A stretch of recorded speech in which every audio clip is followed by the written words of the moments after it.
નમસ્કાર દર્શક મિત્રો, જીએસટીવી માં આપનું સ્વાગત છે। હું છું ભદ્રેશ। આપ જોઈ રહ્યા છો લક્ષ્યભેદ કાર્યક્રમ। લક્ષ્યભેદમાં આજે ચર્ચા કરી રહ્યા છે સામ્રાજ્ય પર સંકટ પર ચર્ચા કરી રહ્યા છે। આમ તો ઘણા સમયથી વિપક્ષ દ્વારા આક્ષેપ કરવામાં આવી રહ્યો છે વર્તમાન સરકાર પર કે આ સરકારનું પીઠબળ છે તેમાં બે ત્રણ ઉદ્યોગપતિઓ જોડાયેલા છે, તેમાં અદાણી અંબાણીનું નામ લેવામાં આવતું હોય છે જાહેરમાં, અને એ નામ અત્યારે વધારે ચર્ચામાં જોવા મળી રહ્યું છે। ખાસ કરીને અદાણીની વાત કરી રહ્યા છે। અદાણી એન્ટરપ્રાઇઝના શેર્સમાં જે ધબડકો થયો છે, જે ઊંધા માથે પછડાયા છે, તેની પાછળ એક અમેરિકી રિપોર્ટ છે, જે હિન્ડનબર્ગનો રિપોર્ટ આવ્યો છે, તેને લઈને હલચલ મચી ગઈ છે શેર બજારમાં, શેર માર્કેટમાં, જેની સાથે જ્યારે કરોડો લાખો લોકો સંકળાયેલા હોય ત્યારે કેટલો બધો ફરક પડતો હોય છે શેર માર્કેટમાં। જ્યારે કોઈ ઊંચી કંપનીના જે શેર છે તે ઊંધા માથે પછડાતા હોય છે, ત્યારે આવી જ એક પરિસ્થિતિ ઊભી થઈ છે। પણ આને લઈને હવે આશંકાઓ વ્યક્ત કરવામાં આવી રહી છે। એક બાજુ વિપક્ષ છે કે જે સંસદમાં જે બજેટ સત્ર શરૂ થયું છે ત્યારે હોબાળો કરતા નજરે પડી રહ્યા છે, તેઓ જેપીસીની માંગ કરી રહ્યા છે। સવાલ થઈ રહ્યા છે ઘણા બધા કે જ્યારે આગામી દિવસોમાં અદાણી શેર્સ માટે, જે અદાણી એન્ટરપ્રાઇઝ માટે હિન્ડનબર્ગનો આ જે રિપોર્ટ છે, આ રિપોર્ટ દ્વારા અદાણી ગ્રુપને 80 જેટલા સવાલો પૂછવામાં આવ્યા હતા, પરંતુ આ સવાલોના જવાબ આપવાનું અદાણીએ ટાળ્યું હતું અને આ રિપોર્ટને ગેરલાયક ઠેરવ્યો હતો। અદાણી દ્વારા જે પ્રતિક્રિયા આપવામાં આવી હતી તેમાં ખાસ એમણે જણાવ્યું હતું કે આ જે રિપોર્ટ છે તે ખોટો ઉભો કરવામાં આવેલો છે, પણ અદાણી ગ્રુપની સામે જે રિપોર્ટ ઉભો કરનાર જે એજન્સી છે હિન્ડનબર્ગ દ્વારા દાવો કરવામાં આવ્યો છે કે આ રિપોર્ટ સાચો છે અને જો કોઈપણ પ્રકારની કાયદેસરની કાર્યવાહી કરવામાં આવશે તો અમે પણ જવાબ આપવા માટે તૈયાર છીએ। આ પ્રકારની પ્રતિક્રિયા પણ હિન્ડનબર્ગના એજન્સી દ્વારા આપવામાં આવી છે। તો આ હિન્ડનબર્ગનો રિપોર્ટ જો ખરેખર સાચો સાબિત થાય તો આગામી દિવસોમાં ભારતના અર્થતંત્ર પર શું અસર પડી શકે છે તેને ખાસ સમજવાનો પ્રયત્ન કરીશું। સાથે સાથે સૌથી મોટું રોકાણ કરવાની વાત કરવામાં આવી કે જે અદાણી એન્ટરપ્રાઇઝમાં ખાસ એસબીએ અને એલઆઈસીની વાત કરવામાં આવે, જે સ્ટેક હોલ્ડર સૌથી મોટા જોવા મળી રહ્યા છે, અને જો આગામી દિવસમાં અદાણી એન્ટરપ્રાઇઝને લઈને કોઈ મોટી મુસીબત ઊભી થાય છે તો માત્ર આ સામ્રાજ્ય અદાણીનું નહીં પરંતુ ભારત દેશના સરકાર માટે અને ખાસ પરિપક્ષ જે જોવા મળી રહ્યું છે આર્થિક દ્રષ્ટિકોણથી કે ભારતનું જે સામ્રાજ્ય છે તેમાં કેટલી અસર પડી શકે છે, કારણ કે લાખો કરોડો લોકો જોડાયેલા છે આ સંસ્થાઓ સાથે, જેમાં એલઆઈસી અને ખાસ કરીને એસબીઆઈનું સૌથી મોટું સ્ટેક હોલ્ડર બંને કંપનીઓ માનવામાં આવી રહી છે। તેને લઈને ચર્ચા પણ જોવા મળી રહી છે, તેને લઈને શંકાઓ પણ વ્યક્ત કરવામાં આવી રહી છે। મારી સાથે ચર્ચામાં જોડાયા છે હેમંતભાઈ શાહ કે જેઓ અર્થશાસ્ત્રી તરીકે જોડાયા છે। હેમંતભાઈ, આપનું ચર્ચામાં સ્વાગત છે। નમસ્કાર હેમંતભાઈ, સૌથી પહેલો સવાલ એ થઈ રહ્યો છે કે જે આમ તો શરૂઆત એવી કરવાની ઈચ્છા થતી હતી કે જે રીતે આપણે એક સ્થાનિક લેવલ પર પોન્ઝી સ્કીમો જોઈએ છે, અને ભારત દેશમાં આપણને એવા દ્રશ્યો સામે આવ્યા છે જેમાં નામ આપણે યાદ કરીએ તો મેહુલ ચોકસીનું નામ યાદ આવે, નીરવ મોદીનું યાદ આવે, લલિત મોદીનું નામ યાદ આવે, આ બધા નામ યાદ આવે જે લોકોના માનસ પટલ પર છપાઈ ગયા છે, કારણ કે એ લોકોના કારણે ભારત દેશને આર્થિક નુકસાન ઘણું બધું થયું છે અને ઘણું બધું વેઠવાનો વારો આવ્યો છે। આ દિશામાં શું ખરેખર અદાણી આગળ વધી રહ્યા છે? કારણ કે હિન્ડનબર્ગનો રિપોર્ટ છે એમાં તથ્યતા આપને શું લાગે છે, અને જો આ શંકાને આપણે સાચી સાબિત કરીએ અથવા તો માની લઈએ તો ભારતીય અર્થતંત્ર પર શું અસર પડી શકે? ભારતના અર્થતંત્ર ઉપર શું અસર પડી શકે એ બહુ મોટો સવાલ છે જી, અને એના વિશે કશું નિશ્ચિતપણે અત્યારે કહી શકાય તેમ નથી। બિલકુલ। એનું કારણ એ છે કે શેર બજારમાં અદાણી જૂથની કંપનીઓના શેરમાં જે કડાકો બોલાયો છે જી જી જી એને પરિણામે ચોક્કસ એમ કહી શકાય કે શેર બજારનો માહોલ બગડ્યો છે। બિલકુલ। પણ તમે આજનો દિવસ જુઓ તો શેર બજારમાં લગભગ 900 પોઈન્ટનો ઉછાળો આવ્યો છે સેન્સેક્સમાં। જી જી જી એટલે શેર બજાર ફરી પાછું બેઠું થયું છે। પણ એક હકીકત એ છે કે અદાણી જૂથની જે કંપનીઓ છે એમાં કોઈ ઉછાળો આપણને જાજો દેખાતો નથી। જી જી જી એટલે જ્યાં સુધી અદાણી જૂથની કંપનીઓના શેર જે શેર હોલ્ડરો પાસે છે જી એમને બહુ મોટું નુકસાન થયું છે, એમાં કોઈ શંકાને સ્થાન નથી। જી થોડા દિવસો પહેલા અદાણી એન્ટરપ્રાઇઝનો શેર લગભગ 4000 રૂપિયાની આસપાસ બોલાતો હતો, અને અદાણીએ પોતે એનું જે 20,000 કરોડ રૂપિયાનો ફોલો ઓન પબ્લિક ઇશ્યુ જાહેર કરેલો, બિલકુલ, એનો ભાવ પણ લગભગ 3100 ની આસપાસ રાખેલો, 3100-3200 ની આસપાસ। જી જી જી અને આજે એ કંપનીના શેરના ભાવ એ 1500 રૂપિયાની આસપાસ થયા છે। એટલે અદાણીએ જયારે 2100 રૂપિયાનો ભાવ થયો જી ત્યારે જ એમ કહી દીધું કે અમે તમારા જે રોકાણના પૈસા છે એ બધા પાછા આપી દઈશું। બિલકુલ બિલકુલ। અને ઇશ્યુ ક્લોઝ કરી દીધો। જી જી જી પણ મહત્વનો મુદ્દો એ છે કે શેર બજારમાં જે લોકો રોકાણ કરે એમાં જેમના એકાઉન્ટ છે શેર બજારમાં, જી. જેને આપણે ડીમેટ એકાઉન્ટ હા, કહીએ છીએ, yes. એવા લોકોની સંખ્યા લગભગ 8.5 કરોડ જેટલી છે. ચોક્કસ. અને આ 8.5 કરોડમાંથી ઘણા બધા એવા છે કે જે લોકો વારંવાર રોકાણ કરે છે, વારંવાર શેર બજારમાં ખરીદી કરે છે, જી. રોકાણ કરે છે, શેર વેચે છે. એવા બધા લોકોની સંખ્યા તો માંડ 4 કરોડ છે. બિલકુલ. આ આંકડો પણ થોડોક વધારે છે, પણ એમ કહી શકાય કે અડધો અડધ એવા રોકાણકારો છે કે જે લોકો વારંવાર શેરની ખરીદી અને વેચાણ કરે છે, બાકીના નથી કરતા. બિલકુલ. એકવાર રોકાણ કરી અને પછી શાંતિથી સુઈ જાય છે, એવું બને. એટલે જેમને નુકસાન થયું છે તે આ લોકો છે કે જે લોકો વારંવાર ખરીદી અને વેચાણ કરે છે. બિલકુલ. અને એમની સંખ્યા મેં તમને કીધું એમ 4 કરોડ થી વધારે નથી. જી. એટલે જે કઈ નુકસાન થયું છે તે 4 કરોડ લોકોને થયું છે. અને એમ કહી શકાય કે જે લોકો આ શેર બજારમાં મૂડીરોકાણ કરે છે એ આ દેશના મધ્યમ વર્ગના અને ઉચ્ચ મધ્યમ વર્ગના અને ઉચ્ચ વર્ગના લોકો છે. બિલકુલ. એટલે એમ કહી શકાય કે એમાંથી કેટલાકને ફાયદો થયો, કેટલાકને નુકસાન થયું. હવે આની અર્થતંત્ર ઉપર શું અસર પડે જી. એ મોટો સવાલ છે. એનું કારણ એ છે કે ભારતના લોકોની જે કુલ બચત છે જી. એના માત્ર 10% જેટલી બચત એ શેર બજારમાં મૂડીરોકાણમાં વપરાય છે. બાકીની બધી બેંકોમાં છે, નાણાં સંસ્થાઓમાં છે, વીમા કંપનીઓમાં છે અને સહકારી બેંકોમાં છે, વગેરે જગ્યાએ છે. જી. એટલે 90% જ્યાં બચત છે એ શેર બજાર નથી. બરાબર. એટલે લોકોને શેર બજારમાં હજુ પણ એટલો બધો રસ નથી. જી. અને બીજો અગત્યનો મુદ્દો કે જે લોકો શેર બજારમાં મૂડીરોકાણ કરે છે, હા, બિલકુલ, એ બધા પણ પોતાની બધી બચત શેર બજારમાં રોકે છે જેવું પણ નથી. બિલકુલ. એટલે એ દ્રષ્ટિએ તમે જુઓ તો ભારતના અર્થતંત્રને આ ઉથલપાથલથી બહુ મોટો ફેરફાર પડે એવું લાગતું નથી. અને બીજો એક અગત્યનો મુદ્દો એ છે કે જયારે મનમોહનસિંહની સરકાર હતી ત્યારે જે શેર ઇન્ડેક્સ હતો, સેન્સેક્સ હતો, તે તો ઘણો ઓછો હતો કે જયારે જીડીપી નો ગ્રોથ રેટ ઘણો વધારે હતો. બરાબર છે. અત્યારે જીડીપી નો ગ્રોથ રેટ એ લગભગ 6.5% આસપાસ છે. આવતે વર્ષે પણ 6% થી શરૂ કરીને 6.8% રહેશે. બરાબર. એવું તો આપણું આર્થિક સર્વે 4 દાડા પહેલા આવ્યો એ કહે છે. જી હેમંતભાઈ. અને ત્યારે સેન્સેક્સ 60,000. જી. એટલે જે 20,000 નો સેન્સેક્સ 10%ના જીડીપી ના ગ્રોથ રેટ ઉપર હતો, બરાબર, એ 60,000 ના સેન્સેક્સ જીડીપી નો ગ્રોથ રેટ એ 6%ની આસપાસ છે. આ એક વિચિત્ર બાબત છે. અને એટલે એમ કહેવાય કે શેર બજાર એ જુગારખાનું છે, એ સત્તાવાર જુગારખાનું છે, કેસીનો છે. ઠીક છે હેમંતભાઈ. એટલે એની બહુ અસર આપણને પડશે, આપણા અર્થતંત્ર ઉપર પડશે એવું બહુ માનવાની જરૂર નથી.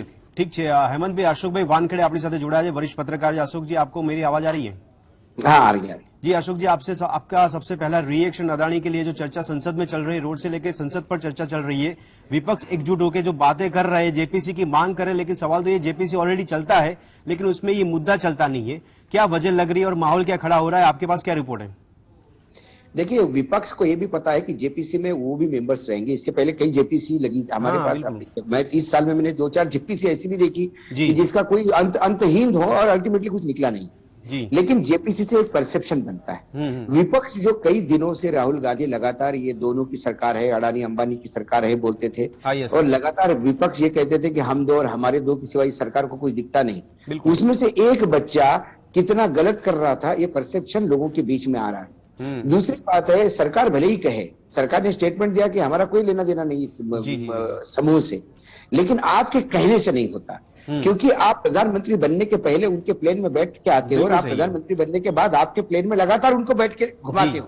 जहां जहां विदेश जाते हो आप डेलीगेशन में उनको साथ में लेके जाते हो, जी जी तो जी। उससे आपका लेना देना कैसा नहीं है। हाँ, ये क्योंकि ये आपके वरदहस्त से ही बड़ा आदमी हुआ है, बिल्कुल। नहीं तो इनका इतिहास क्या था, जी। इनका अपना क्या है। हाँ। यदि सरकार की साथ यदि छोड़ दी जाए, सरकार की शक्ति, जो सरकार की पावर में रहने का जो नशा होता है, वो पावर यदि आपके पास गवर्नमेंट का नहीं है, जी। तो आप एक ऑर्डिनरी ट्रेडर हो, इससे ज्यादा कुछ नहीं है। इसके पहले जो आपके भाइयों ने ट्रेडिंग किया उसमें आपके भाई जेल भी जा चुके हैं जी, जी, कई जी। फ्रॉड के चक्कर में। हाँ, तो बिल्कुल। लोगों को ये पता है, लेकिन लोगों को ये मालूम भी है कि अभी यदि ये आदमी गलत कर रहा हाँ, है यस। और इतना गलत इस देश के साथ हुआ है, जी। तो फिर इसके लिए कहीं ना कहीं ये छींटे पॉलिटिकली नहीं, पर अशोक जी हमारे साथ इकोनॉमिस्ट जुड़े हुए हैं, उन्होंने बताया कि भारतीय इकोनॉमी को इतना कोई इफेक्ट नहीं होने वाला है। अब भले मार्केट में सवाल इफेक्ट हो रही है। नहीं, सवाल इकोनॉमी का नहीं होता है। जी, आप जी, भारतीय इकोनॉमी की बात करते हैं, मैं हाँ। आपको बताता हूँ इम्पैक्ट कैसा पड़ता है। जी आज 3 इंटरनेशनल एजेंसी ने, रेटिंग एजेंसी ने अडानी की कंपनियों को एंडोर्स करना बंद कर दिया, उनके शेयर और सही बात डिबेंचर को मना कर दिया जी कि हम इसको नहीं मानेंगे। उनके लिए वो नोटबंदी जैसा हो गया, ये अब किसी काम के नहीं रहे। जी। डी जॉन्स ने बोला कि हम इनको हमारी इंडेक्स से 7 फरवरी से बाहर डीलिंग निकाल कर देंगे। रहे हैं। हाँ, ऑस्ट्रेलियन गवर्नमेंट ने बोला कि हम ये कोल वाला जो माइंस है इसमें थोड़ा सा आपको इन्वेस्टिगेट करना पड़ेगा क्योंकि आरोप बहुत लगे हैं। बिल्कुल। डी जॉन्स ने ये जो हम हिडनबर्ग की जो रिपोर्ट आई, इसमें कई कंट्रीज में जो इन्वेस्टमेंट है वो दिखाई जा रहा है। जी। एक इनकी एलआर करके खुद की कंपनी थी। पर अशोक जी इंडियन हाँ। बैंक को तो अदानी ने बोला ना कि ये तो अच्छी चीज नहीं है, ये रिपोर्ट जो है वो ऑलरेडी नेगेटिव बताई गई है जानबूझकर। नहीं, उनके बोलने से क्या होता है? कौन चोर बोलता है मैंने चोरी की? सही है। कोर्ट नहीं, में पर ही अभी साबित साबित होता भी है नहीं चोरी हुआ ना, करके। ये रिपोर्ट सही है वो साबित भी नहीं हुई ना। आसाराम बापू अभी भी बोलता है मैंने पर बलात्कार नहीं अशोक किया। जी अभी भी वो रिपोर्ट साबित तो नहीं हुई ना। मैंने बोला ना, सवाल साबित होने का नहीं है। साबित होने का नहीं तो आपने 88 में से सिर्फ 16 के जवाब क्यों दिए? जी बिल्कुल। आपने बाकी जवाब क्यों खत्म कर दिए? आपको ये बोल देना चाहिए था कि हम इंटरनेशनल कोर्ट में घसीटेंगे इनको, जी। जहां हिडनबर्ग है वहीं कोर्ट में घसीटेंगे, दिखा देंगे इनकी औकात है क्या, कितना झूठ बोल रहे हैं। जी आप कह रहे हो कि राष्ट्रवाद का तड़का, आप अपने आप के विकास को भारत का विकास बता रहे हो। आप कहते हो कि भारत विकसित है और एक अडानी जाने से भारत का विकास खत्म हो जाएगा। मल्ल्या भाग गया, भारत खत्म हो गया। बिल्कुल सही है। मोदी भाग गया, भारत खत्म हो गया। बिल्कुल आप अशोक ये जी। राष्ट्रवाद का तिरंगे के नीचे आप अपना भ्रष्टाचार छुपाते हो। जी। क्या लोगों को ये पता नहीं है? पर अशोक जी क्या अशोक जी रिपोर्ट्स के आधार, आपके पास जो जितने भी रिपोर्ट्स आ रहे हैं अभी भी मार्केट में, जैसे मीडिया के माध्यम से भी रिपोर्ट्स आ रहे हैं, वो रिपोर्ट्स के आधार पर आपको क्या लगा आगे की दिशा में हम कहाँ पे जा रहे हैं? क्योंकि अगर हम पुराने नामों को याद करें, फिर वो ललित मोदी हो, नीरव मोदी हो, नीरज चौकसी हो, नहीं, क्या इनके नहीं। लिस्ट में भी नाम जा रहा है क्या इनका? नहीं, ये देश छोड़ के भागेंगे नहीं, पॉइंट जी। नंबर 1। दूसरी बात, ये कारपोरेट वॉर का हिस्सा है। मैं नहीं मानता कि हिंडनबर्ग ने कोई बहुत बड़ा समाज सेवा करने के लिए हाँ रिपोर्ट दी। सही बात है। ये हमारे देश के भी कुछ कारपोरेट सेक्टर है जिनके लिए ये नाक का जब किरकिरी बन चुके थे। बिल्कुल। क्योंकि अडानी सेठ ने हर जगह अपने पैर मारना शुरू कर दिए थे। जी। हर बिजनेस में जहां लोगों की मोनोपोली थी वहां अपनी दादागिरी से अपने अचीवमेंट कर लिया। दूसरी बात होती है कि जब आप कंपटीशन में उतरते हो, आप किसी रियल एस्टेट के कंपटीशन में उतरते हो, कि टेंडर के कंपटीशन में उतरते हो, आप टेक्निकली टेंडर लेते हो तो लोगों को समझ में भी आता। बिल्कुल। चलो एक अच्छा प्लेयर मार्केट में आ गया, लेकिन आप टेंडर होने के बाद उसको रिटेंडरिंग करवा के पूरा टेंडर चेंज करवाते हो, तो फिर जो फेयर प्लेयर है मार्केट में उनको तकलीफ होती है। जी। और यदि फेयर प्लेयर एक हो गए तो फिर वो क्यों नहीं आपके खिलाफ बोलेंगे? दूसरी बात जो मुझे लगती है, मैं ये मानता हूं कि इस देश का कॉर्पोरेट सेक्टर कितना भी स्ट्रांग हो, जी। कितना भी बड़े उद्योगपति हो, यदि किसी के पीछे नरेंद्र मोदी खड़े हैं जी। तो किसी की औकात नहीं कि उस उद्योग पे हाथ डाले। अच्छा। यदि अडानी ग्रुप पे हाथ डला है, यदि ये पूरा रिपोर्ट आया है, बिल्कुल। तो कहीं ना कहीं ऊपर की भी नाराजगी इसमें मुझे दिखाई देती है। जी। क्योंकि अभी तक सरकार, 2 चीजें हुई इस देश में। हाँ यस। एक बीबीसी की फिल्म आई जी जी और एक हिंडनबर्ग की रिपोर्ट आई। जी। बीबीसी की फिल्म के लिए सारे अंधभक्त, सारी बीजेपी पार्टी, सरकार के बाकी संगठन, संघ के संगठन सभी सब जुड़ गए टूट थे। पड़े। यहां तक कि लंदन के पार्लियामेंट में इंग्लैंड का प्राइम मिनिस्टर भी कहता है कि मोदी जी सही है, ये गलत है रिपोर्ट। आपने इतना डिफेंस मैकेनिज्म अपनाया। बिल्कुल। हिंडनबर्ग में कोई अंधभक्त नहीं बोल रहा है जी। कोई बीजेपी दूर है, कोई बीजेपी का नहीं, प्रवक्ता पर इसकी बात करने को तैयार अशोक जी आप बहुत क्लियर बोल रहे हो। सरकार के अगर इसके पीछे अगर कोई भी हेल्प या कोई भी मदद मिल रही है, पर लेकिन कोई अभी तक कोई रिएक्शन नहीं आया ना गवर्नमेंट से। गवर्नमेंट, मैंने वही तो कहा, गवर्नमेंट ने एक रिएक्शन दिया ना, आज बोला कि हमारा कोई लेना देना नहीं भाई। जी। The regulatory authorities will take the call, बिल्कुल। The government has nothing to do with the group. जी और मोदी जी को, मैं तो दिल्ली में बैठा हूं, आप गुजरात में बैठे हो, आप अच्छी तरह से जानते हो। जी जी जी। मोदी जी एसेट साथ में लेके चलते हैं, लाइबिलिटी होते से झिड़क देते हैं। अच्छा। फिर चाहे अडवाणी हो, चाहे हिरेन पांड्या हो, हम्म। चाहे केशुभाई पटेल हो, जी। चाहे फिर अपने बापू हो वाघेला जी, हम्म। ये सारे एक जमाने में अडवाणी जी के, मोदी जी के खास थे। जी बिल्कुल। कहीं बंजारा हो, हम्म। मोदी जी लाइबिलिटी लेके नहीं चलते। हम्म। खाली ऐसे यदि ये लाइबिलिटी हो गया तो मोदी जी कल इसको जेल में भी डालेंगे और क्रेडिट भी लेंगे कि देखो आप बोल रहे थे ना, अच्छा। ये मेरा आदमी है, मैं भ्रष्टाचार नहीं सहन करूंगा, मैं ईमानदार आदमी हूँ, कोई भी भ्रष्टाचारी मेरा अपना भी हो तो अंदर करूंगा, तो लोग तालियां बजाएंगे। ठीक है अशोक जी, अब हेमंत भाई से भी बात करते हैं। हेमंत भाई, આપે જેમ કીધું કે ભારતીય ઇકોનોમી પર એટલો બધો મોટો ફરક નહીં પડે, પણ મારો સવાલ એ છે કે કઈ દિશામાં ઇકોનોમિક ટ્રાન્ઝેક્શન જઈ રહ્યા છે? કારણ કે આપે જે કીધું ને કે એ પ્રમાણે એક સવાલ થાય છે કે એસબીઆઈ અને એલઆઈસી નો સૌથી મોટો સ્ટેક હોલ્ડર તરીકે બંને કંપનીઓ અદાણીમાં જોવા મળી રહી છે, અને એની સાથે સામાન્ય વર્ગના લોકો કરોડોની સંખ્યામાં એલઆઈસી ને એસબીઆઈ સાથે જોડાયેલા છે. તો ફરક ન પડી શકે જો ટ્રાન્ઝેક્શનમાં કોઈ ગડમથલ થાય તો, અથવા તો જેમ વર્તમાન સરકાર દ્વારા દાવો કરવામાં આવે છે કે અમે અસંખ્ય સેલ કંપનીઓ પર કબજો જમાવ્યો છે, બંધ કરાવડાવી છે, આ પ્રકારની વાત કરવામાં આવે છે, એક ઇમેજ ઉભી થાય છે કે ભ્રષ્ટાચાર મુક્ત શાસનની વાતો કરતી સરકાર છે, પણ તેમ છતાં હજી બી સર્ચ કરે તો આજે બી ઘણી સેલ કંપનીઓ એક્ટિવ જોવા મળી રહી છે. અને અદાણી માટે પણ એવા આક્ષેપ પણ કરવામાં આવે છે હેમંતભાઈ કે ખોટી માહિતી બતાવીને પહેલા પણ 150 પોઈન્ટની આસપાસ જે નેટવર્થ હતી એમાં ભલે ઘટાડો થયો છે, ત્યારે પણ આ જ પ્રકારની ગડબડો ઊભી કરવામાં આવી હતી. હેમંતભાઈ, તમે જે શેલ કંપનીની વાત કરો છો જી, એના સંદર્ભમાં એક અગત્યનો મુદ્દો હું કહું. હા, કે ધી ઇકોનોમિક ટાઈમ્સ નામના અખબારમાં બિલકુલ અનુરાગ કોટોકી નામના એક લેખકે, જી, પત્રકારે, હા, 28મી જુલાઈ 2021 ના રોજ એક લેખ લખ્યો છે, હા, અને એમાં એમ કહ્યું છે કે અદાણી જૂથની કંપનીઓમાં 6.9 અબજ ડોલર હા, 4 કંપનીઓએ રોક્યા છે. જી, અને એ 4 કંપનીઓ છે તે મોરિશિયસમાં છે. બરાબર છે. અને આ 4 કંપનીઓએ જે 6.9 અબજ ડોલર રોક્યા, એ કંપનીઓ પાસે 7 અબજ ડોલર જ હતા. ઓકે, એટલે પૂરેપૂરું રોકાણ કર્યું છે. એટલે એમાંથી 6.9 એમ કે રોકાણ કર્યું કંપનીઓમાં રોકી લીધા. જી, જી, આ જી. એક વાત. પછી બીજી વાત એ છે કે આ લેખમાં એમ કહેવામાં આવ્યું કે આમાંથી 2 કંપનીઓ એવી હતી કે જે ભારત છોડીને ભાગી ગઈ હતી. જી. અને એની સામે, એ બંને સામે ભારત સરકારનું ઈડી એન્ફોર્સમેન્ટ ડિરેક્ટોરેટ એ નાણાંની હેરાફેરીની તપાસ કરે છે. બરાબર છે. એમાંની એક કંપની બીજી એવી છે કે જેને દેવાળું ફૂટે, બેન્કરપ્ટ થયેલી છે. અને બીજી એક કંપની એવી છે, એક મિનિટ અશોકજી, કે જેને જે ઇથિયોપિયાની સરકાર સાથે એનો ઝઘડો ચાલે. બરાબર છે.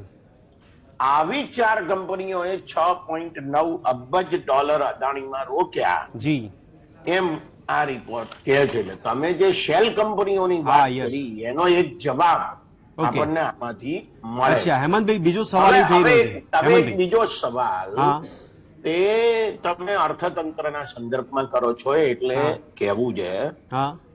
હિન્ડનબર્ગનો રિપોર્ટ એમ કહે છે કે ઘણી અદાણીની કંપનીઓ છે જેનું દેવું બહુ વધારે છે.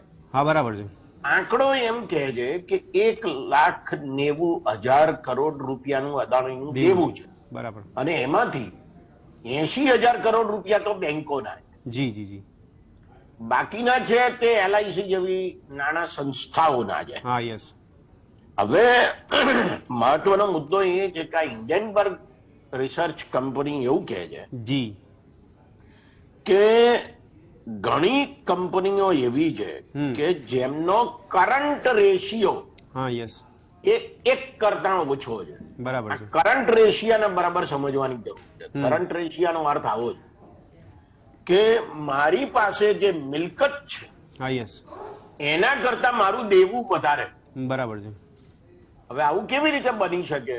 દાખલા તરીકે મારે કોઈ ઘર માટે લોન લેવી હોય, હા, બરાબર છે, એની વેલ્યુએશન અમુક ટકા આપવામાં આવે છે. શું કહે છે કે તમારા ઘરની કિંમત 50 લાખ છે તો અમે તમને 30 લાખની 40 લાખની લોન આપીશું. હા, એટલે વેલ્યુએશનના 80% આપવામાં આવે. વેલ્યુએશનના 80% એટલે હિન્ડનબર્ગ જે રિસર્ચ છે તે એવું કહે છે કે આ કંપનીઓનું દેવું આવું કેવી રીતે વધી ગયું. તો મિલકત એ કરતા એમ વધારે કહે દેવું છે છે. કે જે અદાણીની કંપનીઓના પ્રમોટરો છે, જી જી જી એમની પાસે જે શેર છે, હા એ શેરના ને જીરો મૂકીને એમણે દેવું લીધું, એ શેરની સામે દેવું. દેવું છે. યસ યસ તો આ જે બધી કાલમેલ થઈ છે હા એની સામે આ રિપોર્ટ આવ્યો છે. હવે સવાલ ત્યાં આવે છે હા કે ભારત સરકાર સેબી એક રેગ્યુલેટર છે. નહીં પણ બરાબર? હેમંતભાઈ મારો સવાલ એ સંદર્ભમાં છે કે જે સામાન્ય કે મધ્યમ વર્ગ જે ભારત દેશના નાગરિકો છે એ લોકો સીધી રીતે LIC કે પછી SBI સાથે સંકળાયેલા છે અને એમનો સ્ટેક હોલ્ડર સૌથી મોટો અદાણીમાં જોવા મળી રહ્યો છે. કાલે ઉઠીને કઈ ના આપણે આશા રાખી કે સારું થાય પણ ના કદાચ ખરાબ પરિસ્થિતિ ઊભી થઈ ગઈ તો આ સીધા મધ્યમ વર્ગ આ સંકળાયેલો છે, પબ્લિક સેક્ટરને અસર ના કરી શકે. ના જુઓ, તમે એક વસ્તુ સમજો હા. કે જે સરકારી બેંકોમાંથી પૈસા લેવાયા છે જી જી જી અદાણી જૂથની કંપનીઓ દ્વારા, બરાબર એ અદાણી જૂથની કંપનીઓ રેગ્યુલર વ્યાજ સાથે બેંકોને પરત ના આપે ત્યારે જ મોટો સવાલ ઉભો થાય. બરાબર છે. યસ ત્યાં સુધી તો કોઈ સવાલ ઉભો થતો નથી. નથી. એટલે મને એવું લાગે છે કે ભારતીય બેંકોના જે ગ્રાહકો છે એમણે અત્યારે કોઈ ચિંતા કરવાની આવશ્યકતા નથી. નહીં, અને મને RBI એવું ચિંતા લાગે- વ્યક્ત કરી છે હેમંતભાઈ, ગંભીરતા હશે તો જ RBI ચિંતા વ્યક્ત કરી. RBI સક્રિય થઈ છે, બધા બેંકો પાસે રિપોર્ટ મંગાવ્યો છે. હા, એટલે એનો અર્થ એ થાય હા. કે બેંકો હવે પોતાનો રિપોર્ટ આપશે. જી જી રિઝર્વ બેંક એમ કહે છે કે કેટલા પૈસા તમે અદાણી જૂથની કંપનીઓને આપ્યા છે હા બરાબર અને જે હપ્તો ચૂકવવાનો છે એ બરાબર આવે છે કે નથી આવતો. જી જી જી એ નહીં આવે હા. તો તકલીફ થશે. બરાબર. યસ ત્યાં સુધી અદાણીની કંપનીઓ પોતાનો હપ્તો બરાબર ચૂકવતી રહેશે બેંકોને અને LIC જેવી નાણાં સંસ્થાઓને, ત્યાં સુધી કોઈ સમસ્યા ઊભી થવાની નથી. આ એક હકીકત છે. બિલકુલ. બરાબર. એટલે મને એમ લાગે છે કે આમાં હિન્ડનબર્ગ રિસર્ચ એમ પણ કહે છે કે આ હિસાબી ગોટાળા છે, ઓકે એકાઉન્ટિંગ સ્કેમ છે, આવું પણ એણે કહ્યું છે. હવે આ વાતને જરા આપણે થોડાક ઐતિહાસિક પરિપ્રેક્ષ્યમાં જોવાની જરૂર છે. અટલ બિહારી વાજપેયી જયારે વડાપ્રધાન હતા હા યસ ત્યારે અમેરિકામાં એનરોન કોર્પોરેશન નામની એક કંપની હતી જી જી જી અને એનું આવું એકાઉન્ટિંગ સ્કેમ બહાર પડેલું. આ એકાઉન્ટિંગ સ્કેમ બહાર પડ્યું ત્યારે ભારતમાં એનરોન કોર્પોરેશનનો મહારાષ્ટ્રમાં એક દાભોલ ખાતે પાવર પ્લાન્ટ નંખાવાનો હતો હા બરાબર છે. અને 13 દિવસ માત્ર 13 દિવસ ટકેલી 1996 ટકેલી અટલ બિહારી વાજપેયીની સરકારે એની એકમાત્ર કેબિનેટની બેઠકમાં જે કામ કરેલું તે આ દાભોલ પાવર પ્લાન્ટને મંજૂરી આપવાનું કામ કરેલું, બીજું કોઈ કામ કર્યું જ નહોતું. બિલકુલ બિલકુલ. એક બીજું ઉદાહરણ મારે તમને આપવું છે અને જી. તે છે કે જેવું એકાઉન્ટિંગ સ્કેમ એનરોન કોર્પોરેશનનું અમેરિકામાં થયું તેવું જ એકાઉન્ટિંગ સ્કેમ એ ભારતમાં હૈદરાબાદની સત્યમ કોમ્પ્યુટર્સ નામની કંપનીમાં થઈ. ઓકે હા યસ અને આજે જયારે શેર બજાર બંધ રહ્યું જી ત્યારે સત્યમ કોમ્પ્યુટર્સનો ભાવ 356 હતો. હા બરાબર છે. રાત્રે કૌભાંડ બહાર પડ્યું જી અને આવતીકાલે જયારે શેર બજાર ખુલ્યું ત્યારે સત્યમ કોમ્પ્યુટર્સનો ભાવ 6 રૂપિયા થઈ ગયો. સાચી વાત છે. એટલે એ પછી કોર્પોરેટ ગવર્નન્સ, ધંધાકીય પ્રશાસન જી જી એ એક સિદ્ધાંત તરીકે બહાર આવે છે. હા, આપણે yes. ત્યાં સેબી એક કુમાર મંગલમ કમિટીની નીતિ બિલકુલ બિલકુલ બરાબર અને એને જે લિસ્ટિંગ એગ્રીમેન્ટ હોય શેર બજારમાં કોઈ કંપની નોંધાય ત્યારે શેર બજાર સાથે કરાર કરે. આ જે લિસ્ટિંગ એગ્રીમેન્ટ છે એમાં કલમ નંબર 49 છે કે જે હેઠળ ઠીક છે. એને બધી વિગતો જાહેર કરવાની હોય છે હા યસ હેમંતભાઈ રોકાણકારો સમક્ષ. ઠીક છે હેમંતભાઈ. એટલે મને એવું લાગે છે કે જો અદાણી જૂથની કંપનીઓએ પોતાના રોકાણકારો સમક્ષ આ બધી વિગતો જાહેર ન કરી હોય તો એ કોર્પોરેટ ગવર્નન્સના સિદ્ધાંતનો ભંગ થાય. બરાબર છે. યસ ઠીક છે હેમંતભાઈ. અશોકજી आपसे ये पूछना चाहता हूँ, जैसे आपने अभी सरकार के बारे में बताया, लेकिन इतना आशीर्वाद मिलता है कि कोई बिजनेसमैन इतना बड़ा हो जाए, फिर उसके लिए जैसे अभी हेमंत भाई ने बताया कि आम आदमी को इतना कोई फर्क नहीं पड़ने वाला है। आपको क्या लगता है कि आम आदमी या पब्लिक सेक्टर को इतना प्रभाव नहीं पड़ेगा ना? फर्क पड़ेगा। मैं कैसे पड़ेगा? कैसा फर्क पड़ेगा जी, कैसा पड़ेगा? हाँ, बैंक्स के एक्सपोजर दो तरीके के होते हैं। हाँ, यस एक बैंक कर्जा देता है जी, और एक बैंक शेयर खरीदता है।